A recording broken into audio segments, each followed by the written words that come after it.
Hello, and welcome to Family Survival Protocol, where we discuss items of interest, breaking news, health and wellness, as well as developments in our local and global communities.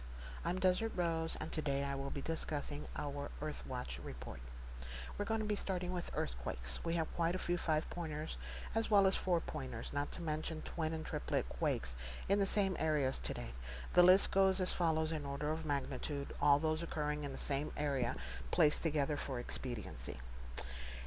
We have 5.7 in Central East Pacific Rise, two 5.4s in Papua, Indonesia, a 5.3 in Talaud, Indonesia, two in the Philippine Islands region, a 5.0 and a 5.7. We have two in El Salvador, offshore. One is 4.9 and the other is 4.8. We have a 4.8 near the coast of southern Peru. We have three in the Fiji region, 4.9 south of the Fiji Islands, a 4.8 in Fiji, and a 4.6 in the Fiji region. We have two in southern Iran, one 4.9 and one 5.1. We have a 4.7 in Nicaragua, a 4.7 in southern Sumatra, Indonesia. We have a 4.5 region metropolitana in Chile. On to volcanic activity. Volcanic eruptions in Indonesia continue in the Sunda Strait, Anak Krakatoa volcano. Observations of Anak Krakatoa could be hinting toward a major eruption, as the volcanology office in Bandung has recorded almost 90 eruptions per day over the past week.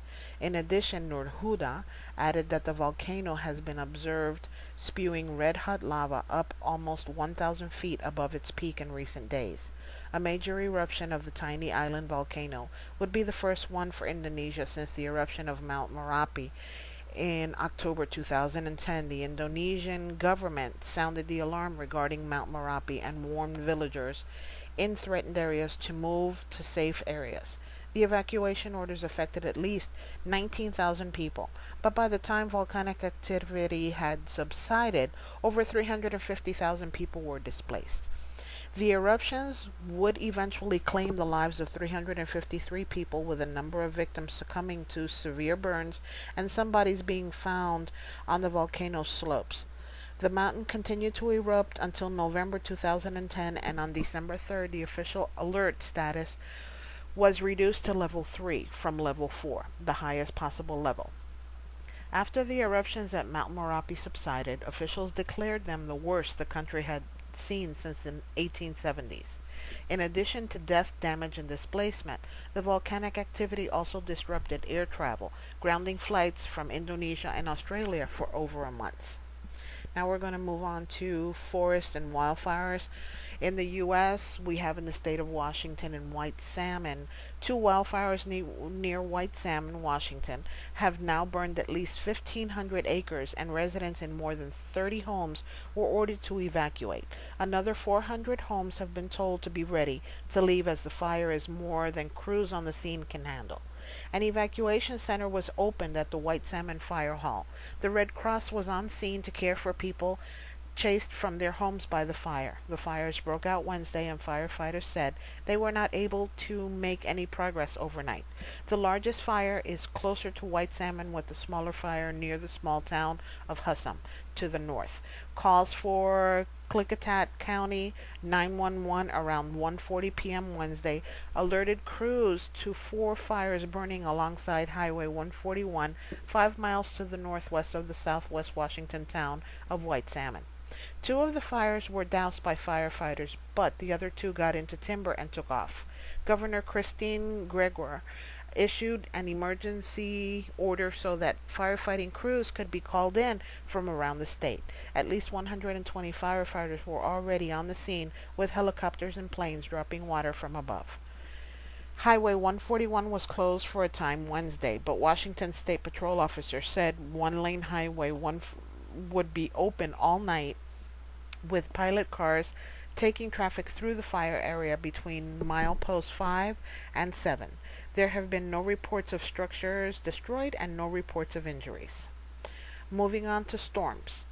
We have Hurricane Leslie, Category 1, wind speed of 120 kilometers per hour, gust of 148 kilometers per hour, in the Atlantic east of the lower eastern coastline of the United States. Hurricane Michael, Category 3, wind speed 167 kilometers per hour, gusts of 204 kilometers per hour, in the Atlantic just west of the Azores. Biological hazards.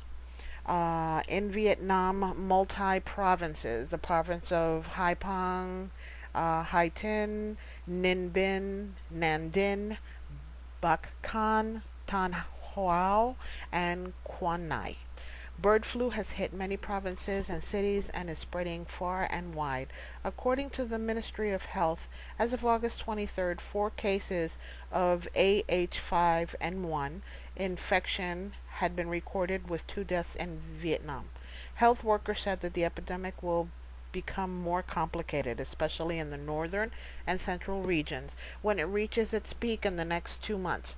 According to the National Steering Committee for the Bird Flu Prevention and Control, 7 provinces and cities, including Hantin, Haiphong, Nam Dinh, Ninh Binh, Bac Can, Quang Ngai, and the head of Health Ministry's Preventative Health Department said that the disease has occurred in Vietnam since 2003, causing a huge loss of life and property. He asked local authorities, relevant agencies, and people to take sterilization and vaccination measures and strictly control the transport, slaughtering, and trading of poultry in order to curb the epidemic. Moving on to climate change, the contrasting consequences of a warmer Earth. A new study by scientists from the universities of York, Glasgow, and Leeds, involving analysis of fossil and geological records going back 540 million years, suggests that biodiversity on the Earth generally increases as the planet warms. But the research says that the increase in biodiversity depends on the evolution of new species over millions of years and is normally accompanied by extinctions of existing species. The researchers suggest that present trends of increasing temperature are unlikely to boost global diversity in the short term because of the long timescales necessary for new forms to evolve. Instead, the speed of current change is expected to cause diversity loss. The study, which is published in the Proceedings of the National Academy of Sciences, PNAS, says that while warm periods in the geological past experienced increased extinctions, they also promoted the origination of new species, increasing overall diversity. We also have unexpected findings shows climate change complexities in soil. In a surprising finding, North Carolina State University researchers have shown that certain underground organisms thought to promote chemical interactions that make the soil a carbon sink actually play a more complex dual role when atmospheric carbon levels rise. In a paper published in the August 31st edition of Science, North Carolina State University researchers showed that important and common soil microscopic organisms, arbuscular mycorrhizal fungi, AMF, play a role in the sequestering carbon below ground, trapping it from escaping into the atmosphere as a greenhouse gas. Yet at the same time, the study shows elevated levels of atmospheric carbon dioxide also increase a number of underground decomposing interactions that cause carbon to be released back into the atmosphere as a greenhouse gas. This greenhouse gas release essentially offsets any carbon sink benefits, the researchers found. And on to food prices. We have Oxfam warns food prices to soar due to climate change. Staple food prices may double within the next 2 decades due to climate change and an increase in extreme weather, including droughts and hurricanes, the anti-poverty group Oxfam said Wednesday. Oxfam warned current climate change research isn't taking into account extreme weather events, which it warned could also temporarily send up prices by a similar amount. While prices could double by 2030, the modeling suggests that one or more extreme events in a single year could bring about price spikes of comparable magnitude to 2 decades of projected long-run price increases, said Oxfam. Moving on to space, we have Earth approaching objects. We have 329520, 2002 SV, due on the 8th of September. Astrological units distance is 0.1076. We have 2011 ES4 due on the 10th of September. In 3 days, AU distance is 0.1792. We have 2008 CCO, 11th of September, 4 days away. AU distance is 0.1847. Then we have an article by the name of Does Triton Have a Subsurface Ocean? Neptune's largest moon, Triton, is most likely a captured Kuiper Belt object. The capture of icy Triton and the subsequent taming of its orbit likely led to the formation of a subsurface ocean through tidal heating. New research suggests this ocean could still exist today. For your convenience, I will be placing the link to this article on my blog in the details section below so that you may read it in its entirety at your leisure, as it is rather lengthy. This is Desert Rose for Family Survival Protocol. Thank you so much for joining me. Be sure to check back for more reports in the near future. Stay safe and be well.